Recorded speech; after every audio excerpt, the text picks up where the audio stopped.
Madam Speaker, the law on presidential, vice president, prime minister's emoluments act gives benefit to holders of those offices, vehicles, houses. You mean the convoy of the president is for everybody? So those benefits are outlined in the schedule, in the law. So when the NRM people go to State House, they are abusing the law, eating our food and flushing our water. So is the minister in order to mislead Parliament on a statutory matter that is well defined, even to a senior for dropout to read, that the residence is a benefit to the holder of the office. That's why you cannot sleep there. Is he in order? No. State House welcomes everybody. Even Honorable Semujju, at one time we met there.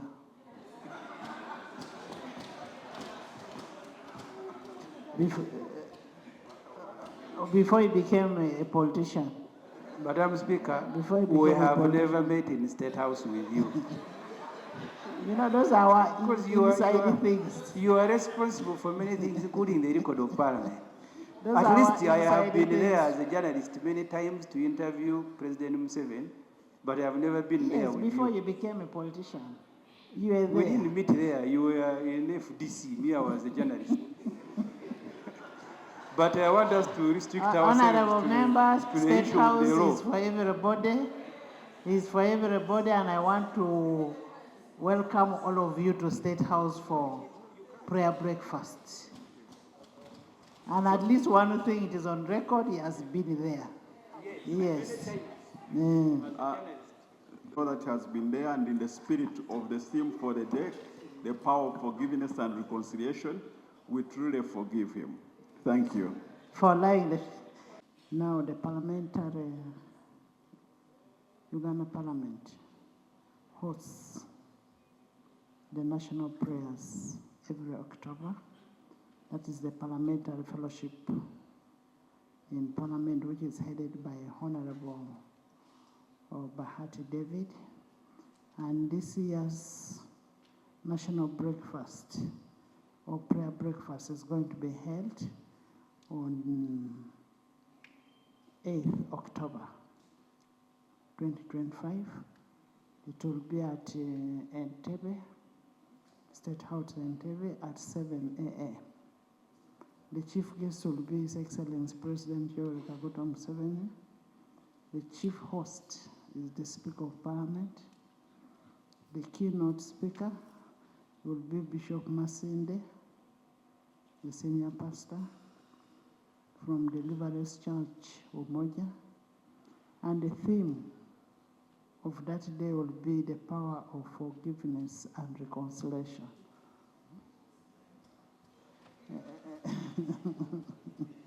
I want to invite all of you to attend those prayers, and as we forgive each other and reconcile, really, for the good of our country. Yes. With a plea to my good friend, the Honorable Bahati, about the national prayer breakfast. You remember we had agreed when I was actively participating. That time I had not been promoted. I was a bishop, but now I've been promoted to presiding apostle.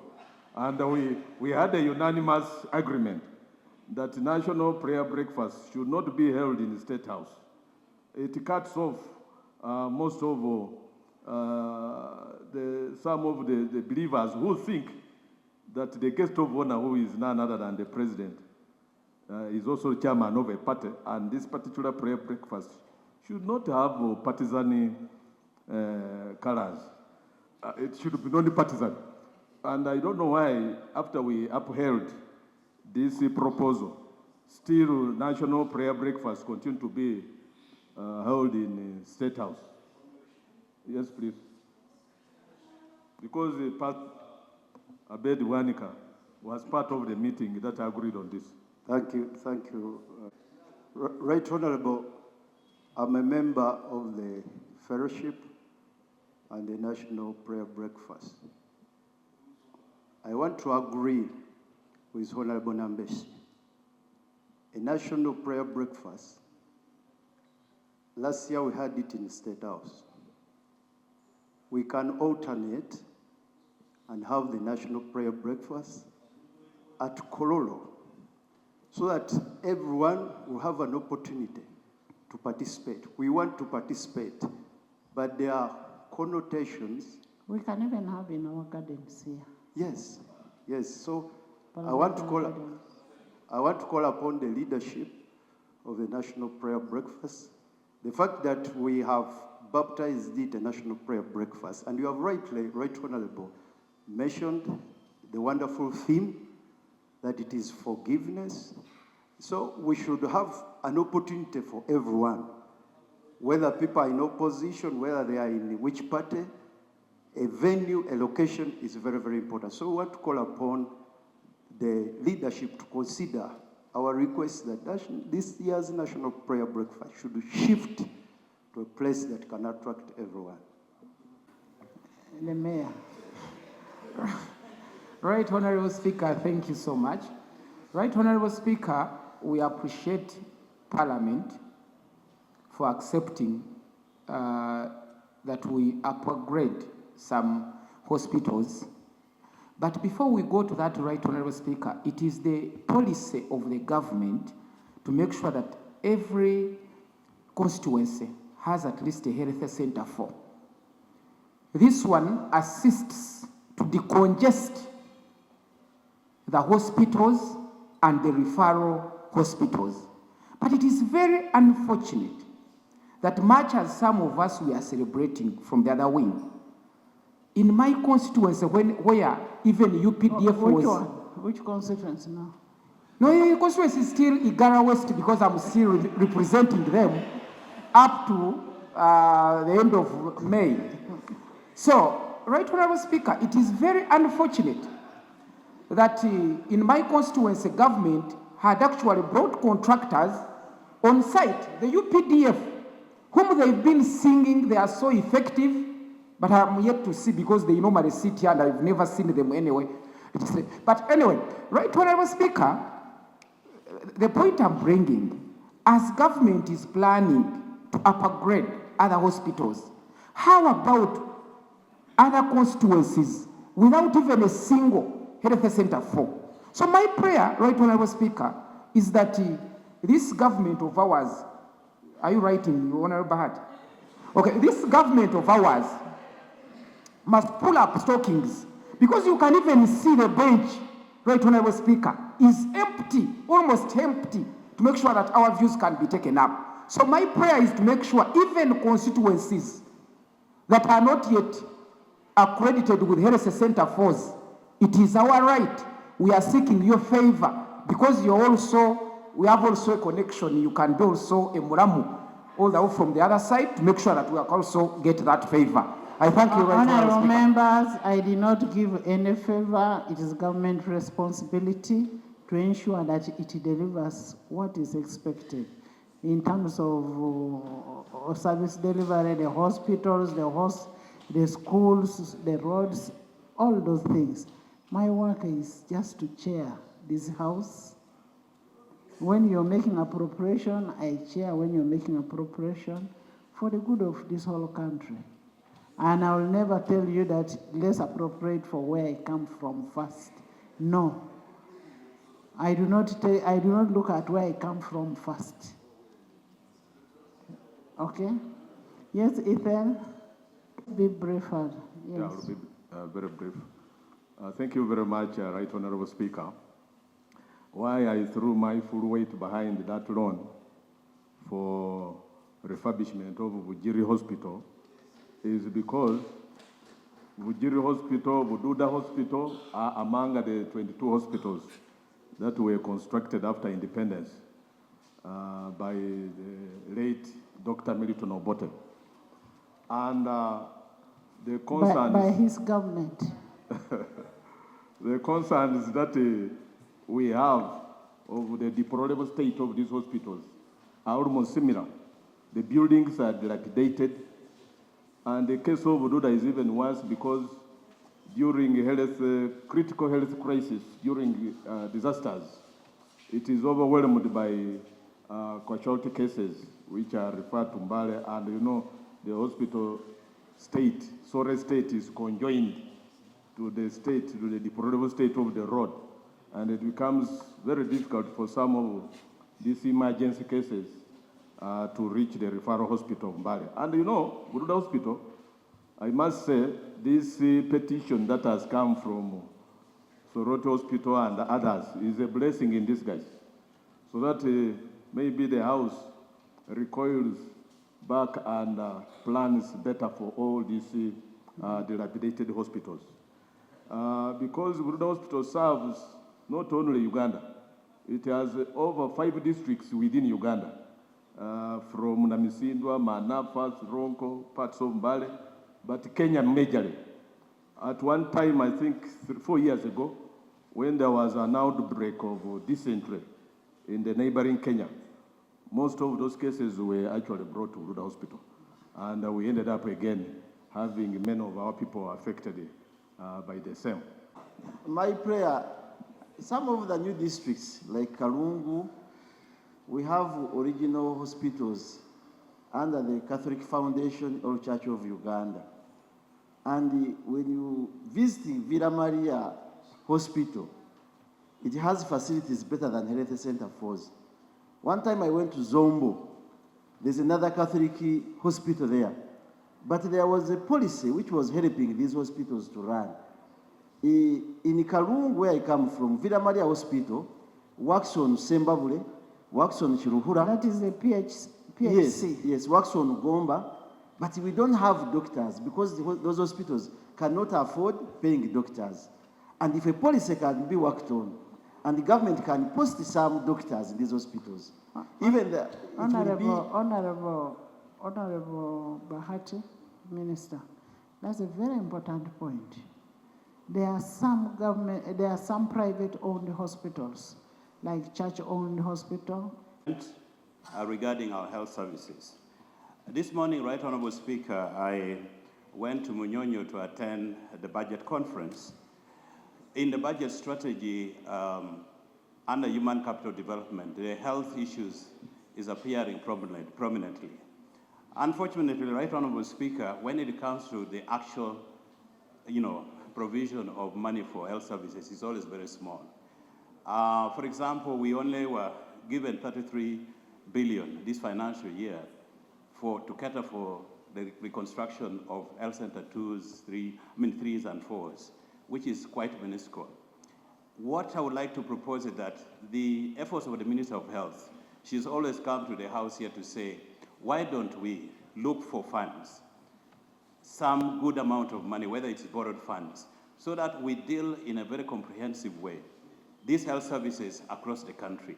Some of these health centers called health center 3s and 4s are in name, but when you look at the standards of infrastructure which is required there, they are lacking. So I'd like to urge this House that we are the ones with the power of appropriation. Let's start engaging the executive now, and we look for sufficient amount of money so that we can, in a very comprehensive way, deal with the health infrastructure in the country, especially health center 3s and health center 4s, which is basically our first line of defense in helping the people of Uganda. I submit, Right Honorable Speaker. Thank you. And I thank you very much for your communication, especially on issues concerning the health systems of this country. Right Honorable Speaker, Bundibujo Hospital is one of the hospitals which was built during Obote's regime. And Bundibujo Hospital is one of the 4 hospitals which were selected to be rehabilitated under Badea project. Among the 22. Where first it was the 4 first, including Giyumba and Kayunga, way back in 2019. Today it is 2025. Up to now, the hospital has never been considered for rehabilitation. Right Honorable Speaker, this hospital serves Congo, serves Ntoroko district, and serves Bundibujo district, and the population has grown. To the extent, Right Honorable Speaker, even the only road which connects us to Fort Portal Regional Referral Hospital is broken down. Even soon, we are going to be cut off completely. The road is not being worked on, the only road we have. The hospital, since 2019, has never been rehabilitated. The other hospitals have been rehabilitated and commissioned. Yesterday, we have passed a loan for Bujiri Hospital under the same project which was supposed to be for Bundibujo. For us, we have not petitioned, but Right Honorable Speaker, we shall not stop talking, and we pray that Bundibujo Hospital should be urgently considered among the mentioned 20 or any other opportunity which comes along, but Bundibujo Hospital should Thank be you. Lob. prioritized. Thank you. Allow me to thank you for fighting for Ugandans. But there is something disturbing me. I come from Katerera constituency, whereby I represent the people of Katerera. I have 5 sub-counties. The good thing with our government, they have provided for us health center 3s. Where there is health center 4, it is almost 16 kilometers from Katerera. Last year, we lost 2 women with their babies in their thighs because of lacking health center 4. At the same time, the roads are very bad.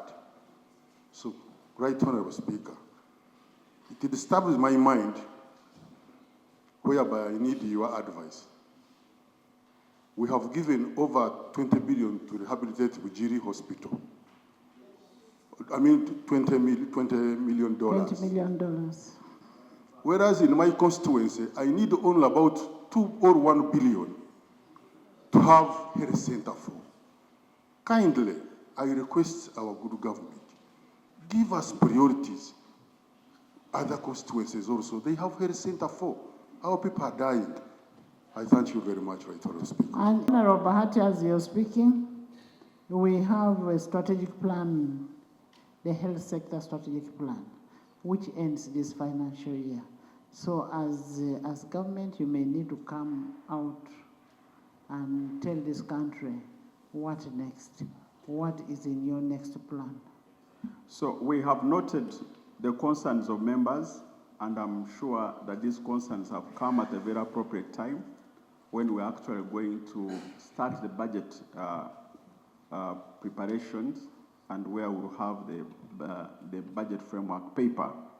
This budget framework paper lays out the strategy and the outlook of how things would work in the next financial year. So we hope that this parliament, members of parliament, will have valuable input in the budget framework paper. I just wanted to mention 2 things. One, to confirm that all the issues that have been raised, I do not know, Madam Speaker, how would you want us to take this, but I would propose that the Minister of Health should come, if you do accept, to again make a presentation here on how we are moving in terms of the health sector, and then maybe the Committee of Health can also look at this matter, and then as we debate and discuss the budget framework paper, then we can improve on how the health sector will look like next financial year. But as you know, the policy of government on health is to have, among other things, a national referral hospital, to have a regional hospital, to have a district hospital, a health center 4, and health center 3.